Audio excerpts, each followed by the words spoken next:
മുഹമ്മദ് നബിയുടെയൊക്കെ പ്രതിഭ എന്ന് പറയുന്നത് എല്ലാ നന്മകളോടും എല്ലാ നന്മകൾക്ക് വേണ്ടിയും എപ്പോഴും പ്രവർത്തനക്ഷമമായിരിക്കുന്ന ഊർജ്ജസ്വലതയുള്ള പ്രതിഭയാണ്. അതുകൊണ്ടാണ് അദ്ദേഹം മഹാത്മാവായത്. അദ്ദേഹത്തിന് ഇടുങ്ങിയ വീക്ഷണങ്ങളൊന്നും ഉണ്ടായിരുന്നില്ല. അക്കാലത്ത് പുലർത്താവുന്ന ഏറ്റവും വിശാലമായ വീക്ഷണം എല്ലാ കാര്യങ്ങളിലും അദ്ദേഹം പുലർത്തി. ഖുർആനോട് നീതി ചെയ്യുന്ന ജീവിക്കുന്ന ഖുർആനായിട്ടാണ് അദ്ദേഹം ജീവിച്ചത് എന്ന് ആയിഷ ബീവി സാക്ഷ്യപ്പെടുത്തുന്നുണ്ട്. ഖുർആൻ എങ്ങനെയാണ് സംസാരിച്ചിരിക്കുന്നത്? ഖുർആൻ സംസാരിച്ചിരിക്കുന്ന പല കാര്യങ്ങളും നിങ്ങൾ കേട്ടിട്ടുണ്ടാവും. സെബാസ്റ്റ്യൻ പുന്നക്കിലാണല്ലോ ഇപ്പോഴത്തെ ഏറ്റവും വലിയ ഖുർആൻ പണ്ഡിതൻ. അയാളെ ഇതുവരെ എൻ്റെ കയ്യിൽ കിട്ടിയിട്ടില്ല. ഒന്ന് കിട്ടണമെന്ന് ആഗ്രഹമുണ്ട്. ഇതുപോലെ കിട്ടണം നേരിട്ട്. ഇപ്പം മുഹമ്മദ് നബി നേരിടുന്ന ഏറ്റവും വലിയ വെല്ലുവിളി അതാണുള്ളത്. അദ്ദേഹം കല്യാണം കൂടുതൽ കഴിച്ചു എന്നുള്ളതാണ് പ്രശ്നം. ശ്രീരാമകൃഷ്ണ പരമഹംസൻ 7 വയസ്സുള്ള ശാരദാദേവിയെ കല്യാണം കഴിച്ചാൽ ഒരു കുഴപ്പമില്ല. മുഹമ്മദ് നബി 7 വയസ്സുണ്ടെന്നും 9 വയസ്സുണ്ടെന്നും 11 വയസ്സുണ്ടെന്നും 19 വയസ്സുണ്ടെന്നും വ്യാഖ്യാതാക്കൾ അവരുടെ നാക്കിൻ്റെ വിരുദ്ധനുസരിച്ച് പറഞ്ഞുകൊണ്ടിരിക്കുന്ന, എനിക്കങ്ങനെ പറയാൻ പറ്റുള്ളൂ. ഞാൻ അതിൻ്റെ വിവാദത്തിലേക്ക് കടന്നാൽ നമുക്ക് ഈ പ്രസംഗം അവസാനിപ്പിക്കാൻ പറ്റില്ല. നാക്കിൻ്റെ വിരുദ്ധനുസരിച്ച് ഓരോരുത്തരും ഓരോ നമ്പറാണ് പറഞ്ഞുകൊണ്ടിരിക്കുന്നത്. മുഹമ്മദ് നബി 1-ൽ കൂടുതലല്ല, 9 എന്നും 11 എന്നും 19 എന്നും ഒക്കെ അഭിപ്രായ വ്യത്യാസങ്ങളുണ്ട്. അതിലും വിവാഹം കഴിച്ചു എന്നുള്ളതും കുറ്റ, കല്യാണം കഴിക്കാതിരിക്കുന്നതും കുറ്റാണ്, കൂടുതൽ കഴിക്കുന്നതും കുറ്റാണ്. പക്ഷേ ശ്രീകൃഷ്ണൻ്റെ കാര്യം വരുമ്പോഴോ എന്ത് ചെയ്യും നമ്മൾ? ശ്രീകൃഷ്ണൻ എത്ര കല്യാണം കഴിച്ചിട്ടുണ്ട്? ഒരാളെന്നോട് പറഞ്ഞ് 16,008 കല്യാണം കഴിച്ചിട്ടുണ്ട്. അപ്പോൾ വേറൊരു സ്വാമിക്ക് അത് മറുപടി പറയാൻ ഭയങ്കര ബുദ്ധിമുട്ട്. ഞാൻ അദ്ദേഹത്തിൻ്റെ പേര് പറയുന്നില്ല. പരദൂഷണത്തിനെതിരെ പ്രസംഗം തുടങ്ങിയിട്ട് ഞാൻ തന്നെ പരദൂഷണം പറയാൻ പാടില്ല. അപ്പോൾ ആ സ്വാമി പണ്ഡിതനാണ്. അദ്ദേഹം ഒരുപാട് പ്രസംഗങ്ങൾ നടത്തുന്ന ആളാണ്.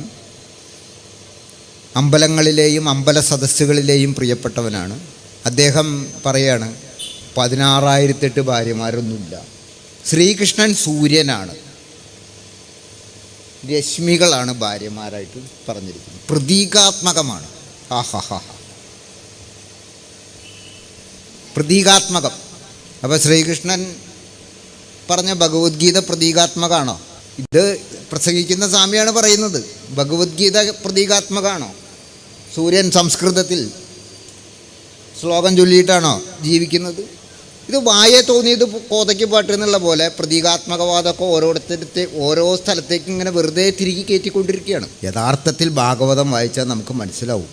ശ്രീകൃഷ്ണൻ 8 വിവാഹം കഴിച്ചിട്ടുണ്ട്. ഔപചാരികമായിട്ട് അദ്ദേഹം 8 വിവാഹങ്ങൾ കഴിച്ചിട്ടുണ്ട്. 8 ഗോത്രങ്ങളിൽ നിന്നാണ് അദ്ദേഹം വിവാഹങ്ങൾ കഴിച്ചിട്ടുള്ളത്. ഇത് എന്തിനു വേണ്ടിയിട്ടായിരുന്നു? ഗോത്രവൈരങ്ങളുടെ പേരിൽ ചണ്ട കൂടിയിരുന്ന ജനങ്ങളെ ഒരൊറ്റ സമൂഹം എന്ന നിലയിൽ ഒന്നിപ്പിക്കുന്നതിന് വേണ്ടിയിട്ടുള്ള ഒരു ഉപായം കൂടിയായിരുന്നു അദ്ദേഹത്തെ സംബന്ധിച്ച് വിവാഹം എന്ന് പറയുന്നത്. ഇപ്പോൾ ജാമ്പവതി എന്ന് പറയുന്നിട്ട് ശ്രീകൃഷ്ണനൊരു ഭാര്യയുണ്ട്. അവർ ഗിരിജന ഗോത്രക്കാരിയാണ്. നമ്മുടെ രാഷ്ട്രപതിയുടെ ഗോത്രത്തിൽപ്പെട്ട ആളാണ്. രുക്മിണി എന്ന് പറയുന്നൊരു ഭാര്യയുണ്ട് ഭഗവാൻ.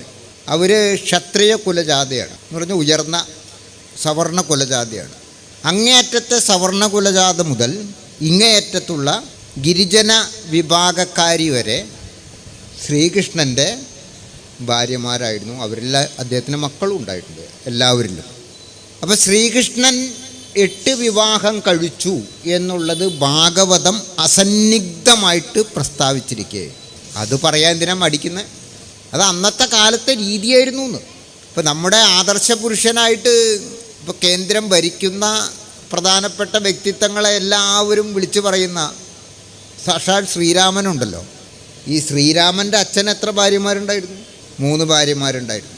ദശരഥൻ മുസ്ലിമായതുകൊണ്ടല്ലല്ലോ 3 ഭാര്യമാർ ഉണ്ടായത്, ആണോ? ശ്രീകൃഷ്ണൻ മുസ്ലിമായതുകൊണ്ടാണോ 8 ഭാര്യമാർ ഉണ്ടായത്? ഇതൊക്കെ എല്ലാ നാട്ടിലുമുള്ള ഓരോ കാലഘട്ടത്തിൻ്റെ സാമൂഹിക പരിണാമങ്ങളുമായി ബന്ധപ്പെട്ട സ്വാഭാവിക കാര്യങ്ങളാണ് ഇതൊക്കെ. ഇതിലൊന്നും അസ്വാഭാവികതയില്ല.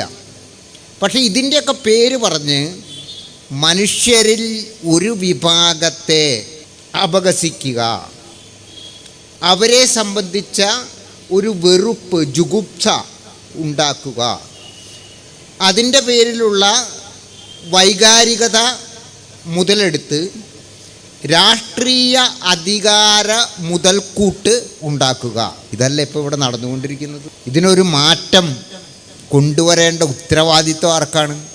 നമ്മൾക്കെല്ലാവർക്കുമാണ്.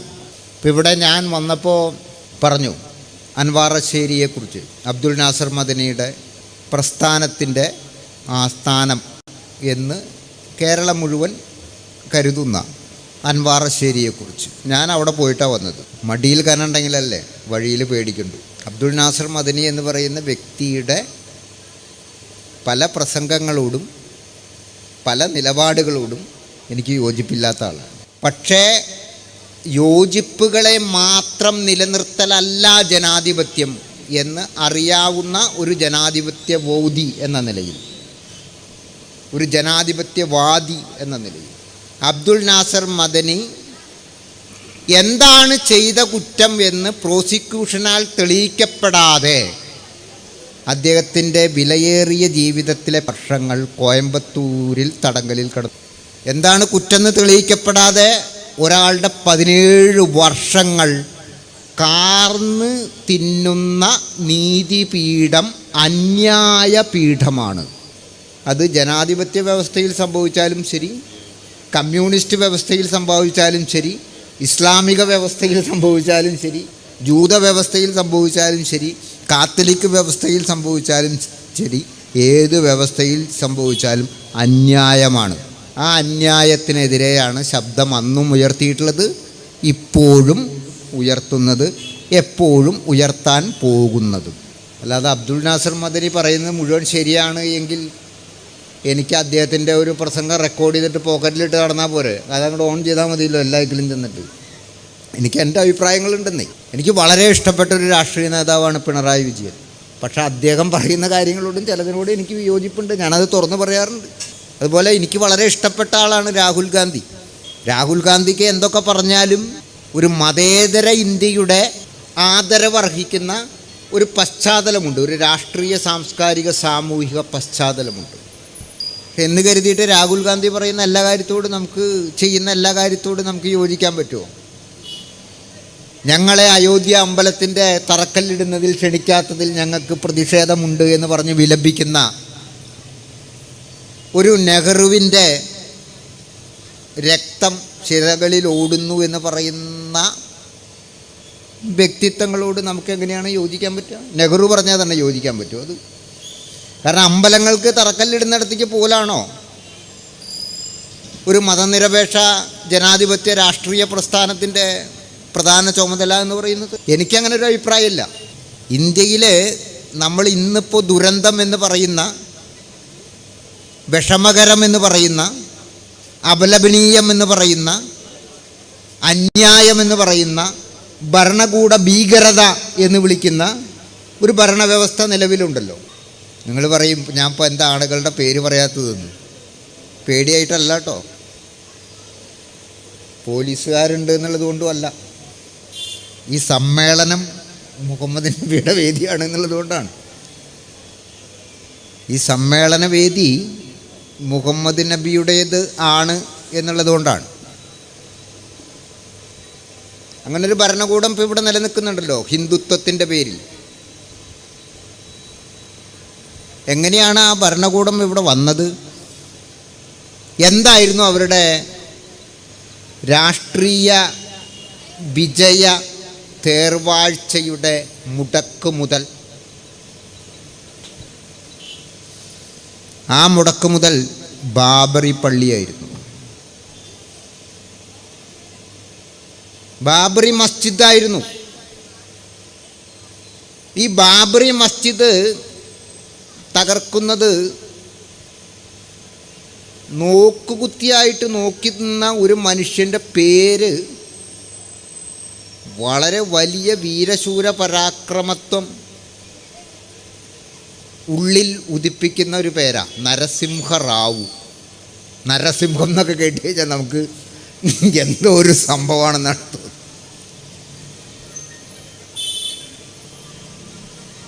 മനസ്സിലാവണം. നരസിംഹം എന്ന് കേട്ട് കഴിഞ്ഞാൽ അനീതിയെയും അക്രമത്തെയും ഒക്കെ എതിർക്കുന്ന ഒരു വലിയ ശക്തി പുരുഷനെയാണ് ഇന്ത്യൻ ജനതയുടെ ഉള്ളിൽ വരിക. കൺമുമ്പിൽ ഒരു അനീതി നടക്കുമ്പോൾ, ഒരു അക്രമം നടക്കുമ്പോൾ, ഒരു കൊള്ളരുതായ്മ നടക്കുമ്പോൾ, ഒരു സാഫ്രോൻ ഗുണ്ടായിസം നടക്കുമ്പോൾ, ഒരു കാവിത്തെമ്മാടിത്തം നടക്കുമ്പോൾ വിരലനങ്ങിയില്ല. അയാളുടെ പേര് നരസിംഹറാവു.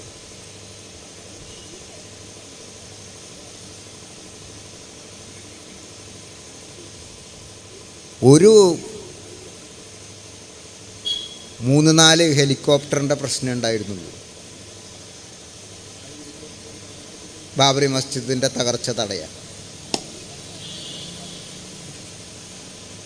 3-4 നാവിക വിമാനങ്ങളുടെ പ്രശ്നമേ ഉണ്ടായിരുന്നുള്ളൂ. നാവിക വിമാനത്തിൽ ബോംബും തോക്കൊന്നും വേണ്ട, ഇവരൊന്നും വെടിവെച്ച് കൊല്ലേണ്ട ആവശ്യമൊന്നുമില്ല. നാവിക വിമാനത്തിൽ 2 ചാക്ക് മുളക് പൊടി ആന്ധ്രയിൽ നിന്ന് കൊണ്ടുവരിക. ആന്ധ്രയിലാണ് ഏറ്റവും നല്ല മുളക് കിട്ടുക. നരസിംഹറാവുവിൻ്റെ ജന്മനാടായിരുന്നു. മുളക് പൊടി കൊണ്ടുവന്നിട്ട് ഹെലികോപ്റ്റർ താഴ്ത്തി പറത്തുക. ഈ പള്ളി പൊളിക്കാൻ വന്ന് നിൽക്കുന്നവരുടെ മുഖത്തേക്ക് പതുക്കെ മുളക് പൊടി അങ്ങനെ തുറന്നു വിടുക. ദിലീപ് കാണിക്കുന്നുണ്ട് CID മൂസ എന്ന് പറഞ്ഞ സിനിമയിൽ. അതുപോലത്തെ ഒരു ഇടപാട് കാണിച്ചാൽ ഇവരൊക്കെ കണ്ണു തിരുമ്മി ഓടിപ്പോയനെ.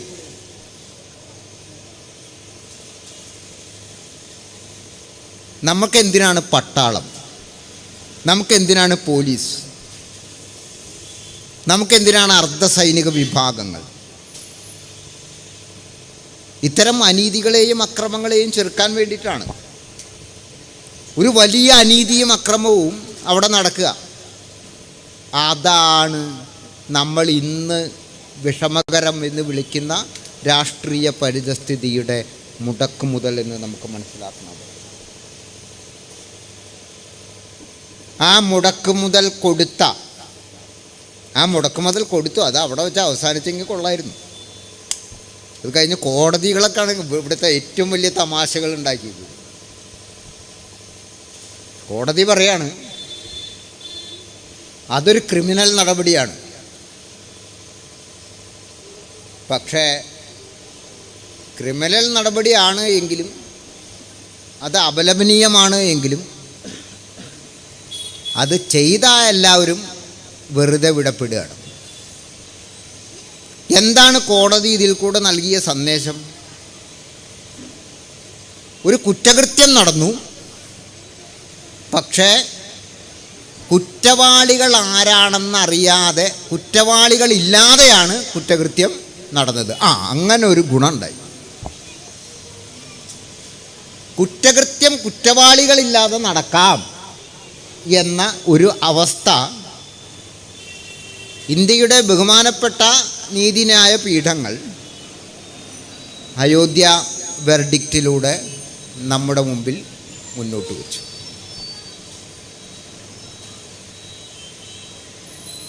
അത് പുറപ്പെടുവിച്ച ജഡ്ജിയുടെ വീട്ടിലേക്ക് ഒരു യാത്ര നടത്താൻ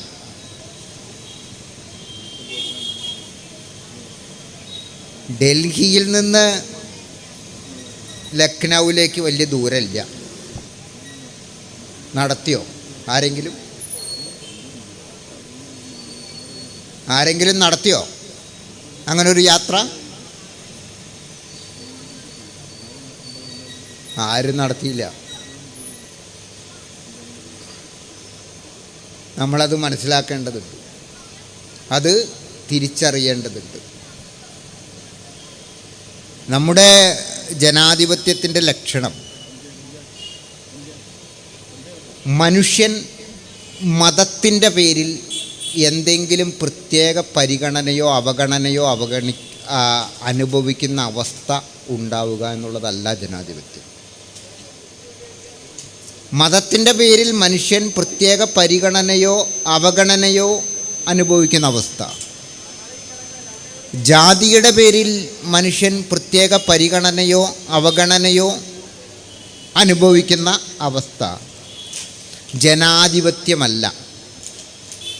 പഴയ മതാധിപത്യത്തിൻ്റെയും ജാത്യാധിപത്യത്തിൻ്റെയും, കമ്മ്യൂണിസ്റ്റ് ഭാഷയിൽ പറഞ്ഞാൽ ഫ്യൂഡലിസത്തിൻ്റെയും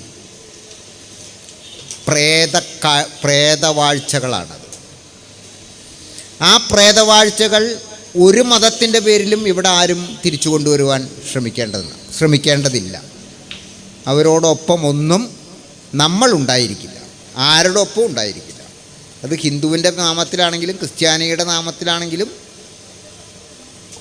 മുസ്ലിമിൻ്റെ നാമത്തിലാണെങ്കിലും, മുസ്ലിമിൻ്റെ എന്നാണോ ഇസ്ലാമിൻ്റെ എന്നാണോ പറയേണ്ടതെന്നറിയില്ല, നാമത്തിലാണെങ്കിലും ഞാനുണ്ടാവില്ല അവരുടെ കൂടെ. നമ്മൾ യേശുക്രിസ്തുവിനെ ആണെങ്കിലും മുഹമ്മദ് നബിയെ ആണെങ്കിലും ശ്രീകൃഷ്ണനെ ആണെങ്കിലും ശ്രീരാമനെ ആണെങ്കിലും ജനാധിപത്യ മതനിരപേക്ഷ ലോകത്തിൻ്റെ പുതുയുഗ കാഴ്ചയിൽ വീണ്ടും പുനർവായിക്കുകയും അവരെ പുതുയുഗത്തിനായിട്ട് പുനരവതരിപ്പിക്കുകയും ചെയ്യേണ്ട വലിയ ഉത്തരവാദിത്തം ഏറ്റെടുക്കേണ്ടതുണ്ട്. അത് നമ്മുടെ ചുമതലയാണ്, നമ്മുടെ മാത്രം ചുമതലയാണ്. മുഹമ്മദ് നബി ഒരു ജനാധിപത്യ ലോകത്ത് എങ്ങനെ പെരുമാറുമെന്നാണ് നമ്മൾ ആദ്യം ചിന്തിക്കാൻ പഠിക്കേണ്ടത്. മുഹമ്മദ് നബി ഇപ്പോൾ ഇവിടെ ഉണ്ടെങ്കിൽ, ഇപ്പോൾ ഇവിടെ മുഹമ്മദ് നബി ജീവിച്ചിരിക്കുന്നുണ്ടെങ്കിൽ, അംബേദ്കറുടെ നേതൃത്വത്തിൽ തയ്യാറാക്കിയ ജനാധിപത്യ മതനിരപേക്ഷ ഭരണഘടന തെറ്റാണ് എന്ന് പറഞ്ഞുകൊണ്ട് നമ്മുടെ പോപ്പുലർ ഫ്രണ്ട് സുഹൃത്തുക്കളുടെയൊക്കെ പോലെ എന്തെങ്കിലും സംസാരിക്കുന്നു തോന്നുന്നുണ്ടോ? അങ്ങനെ അഭിപ്രായമുള്ള ആരെങ്കിലും, ഏതെങ്കിലും ഒരു ഉസ്താദ് ഉണ്ടോ നമ്മുടെ നാട്ടിൽ?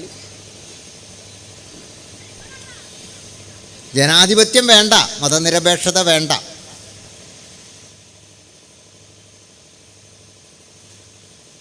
അങ്ങനെ പറഞ്ഞിട്ട് മുഹമ്മദ് നബി സമരം ചെയ്യോ? എനിക്ക് തോന്നുന്നില്ല കേട്ടോ. ഇപ്പം മുഹമ്മദ് നബിയുടെ ചിത്രങ്ങളൊന്നും വരയ്ക്കരുത് എന്നൊക്കെ പറഞ്ഞിട്ടുള്ള കുറേ ഇത് നടക്കുന്നുണ്ട്. ഞാൻ തിരിച്ചു ചോദിക്കുക, ഇപ്പം ഈ മൊബൈലുള്ള കാലത്താണ് മുഹമ്മദ് നബി വന്ന് നിൽക്കുക. ഈ കുട്ടി ചോദിക്കുകയാണ്, മുഹമ്മദ് നബി വരിക ഒരു വേദിയിലേക്ക്, നബിയെ ഒരു സെൽഫി എടുത്തോട്ടെ എന്ന് ചോദിച്ചാൽ മാറിപ്പോ കടക്ക് പുറത്ത് എന്ന് മുഹമ്മദ് നബി പറയോ?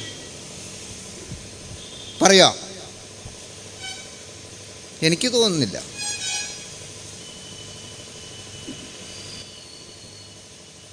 മുഹമ്മദ് നബിയുടെയൊക്കെ പ്രതിഭ എന്ന് പറയുന്നത്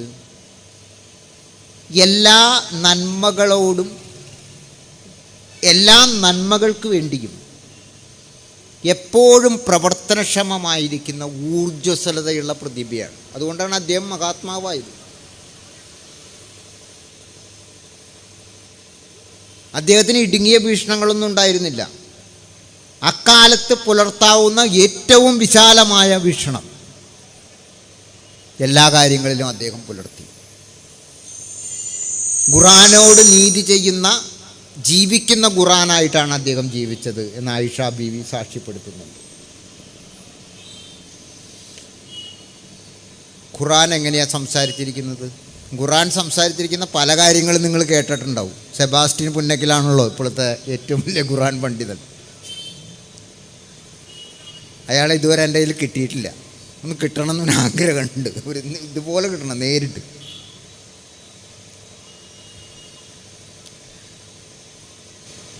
സെബാസ്റ്റ്യൻ പുന്നക്കിലൊക്കെ നമ്മളെ കുറേ ഖുറാൻ പഠിപ്പിക്കുന്നുണ്ട്. പക്ഷെ സെബാസ്റ്റ്യൻ പുന്നക്കിൽ മാത്രമല്ല, നമ്മുടെ നാട്ടിലെ അറിയപ്പെടുന്ന ഖുറാൻ പണ്ഡിതരെന്ന് പറയുന്ന ആളുകൾ സാധാരണ ഉദ്ധരിക്കാത്ത എനിക്ക് ഏറ്റവും പ്രിയപ്പെട്ട ഒരു ഖുർആൻ സൂക്തം ഞാൻ ഉദ്ധരിക്കാം, അഥവാ നിങ്ങളുടെ ശ്രദ്ധയിൽപ്പെടുത്താം. ഉദ്ധരിക്കാമെന്ന് പറയുമ്പോൾ എനിക്ക് അറബി അറിയില്ല. ഇനിയിപ്പോൾ ഞാൻ അറബി പഠിച്ച് ചൊല്ലിയാൽ പല ഉസ്താദുമാരും കഷ്ടപ്പെട്ട് സംസ്കൃത ശ്ലോകങ്ങൾ ചൊല്ലുമ്പോൾ എനിക്കുണ്ടാകുന്ന വിഷമം തന്നെ അവർക്ക് എൻ്റെ അറബി കേൾക്കുമ്പോഴും ഉണ്ടാവാം.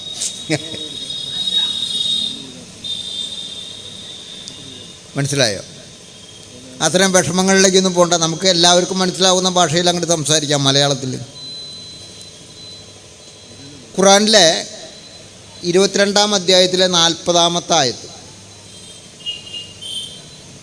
22-ാം അധ്യായത്തിലെ 40-ാമത്തെ ആയത്ത് വളരെ കൃത്യമായിട്ട് പറയുന്നുണ്ട്. ചിലരെ കൊണ്ട് തടുക്കുന്നില്ലായിരുന്നു എങ്കിൽ, അള്ളാഹു തടുക്കുന്നില്ലായിരുന്നു എങ്കിൽ ജൂതന്മാരുടെ സിനഗോഗുകളും ക്രൈസ്തവ ചർച്ചുകളും സന്യാസി മഠങ്ങളും അള്ളാഹുവിൻ്റെ നാമം പ്രകീർത്തിതമാകുന്ന മസ്ജിദുകളും തകർക്കപ്പെടുമായിരുന്നു.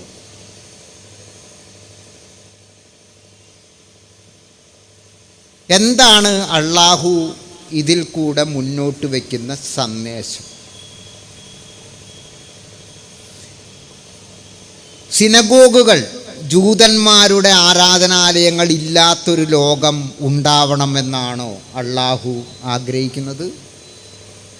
അങ്ങനെയാണെങ്കിൽ സിനഗോഗുകൾ തകർക്കപ്പെടുമായിരുന്നു എന്ന് പറയേണ്ട ആവശ്യമില്ലല്ലോ. സിനഗോഗുകൾ തകർക്കുന്നത് തടുക്കപ്പെടേണ്ട ഒരു കുറ്റകൃത്യമാണ് എന്ന് ഖുർആൻ പറയേണ്ട ആവശ്യമില്ലല്ലോ. ക്രൈസ്തവ പള്ളികൾ ഇല്ലാത്ത ഒരു ലോകം വരണമെന്നാണോ അള്ളാഹു ആഗ്രഹിച്ചത്? അങ്ങനെയാണ് ആഗ്രഹിച്ചിരുന്നെങ്കിൽ എന്തായിരിക്കും സ്ഥിതി?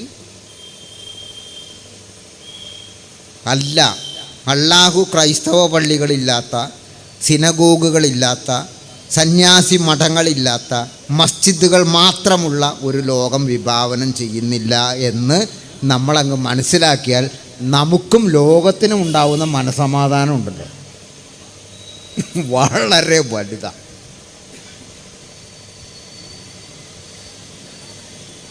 അള്ളാഹു എല്ലാം നിലനിൽക്കുന്നൊരു ലോകത്തിന് വേണ്ടിയിട്ടാണ് നിലനിൽക്കുന്നത്.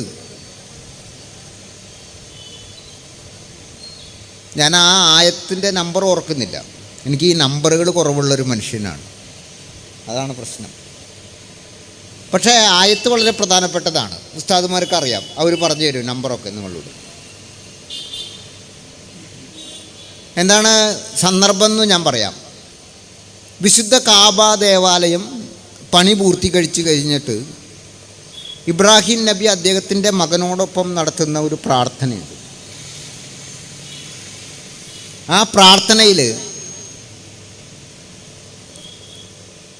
ഇബ്രാഹിം നബി പറയും, ഈ ദേവാലയത്തിൽ ആരാധനയ്ക്കായി എത്തുന്ന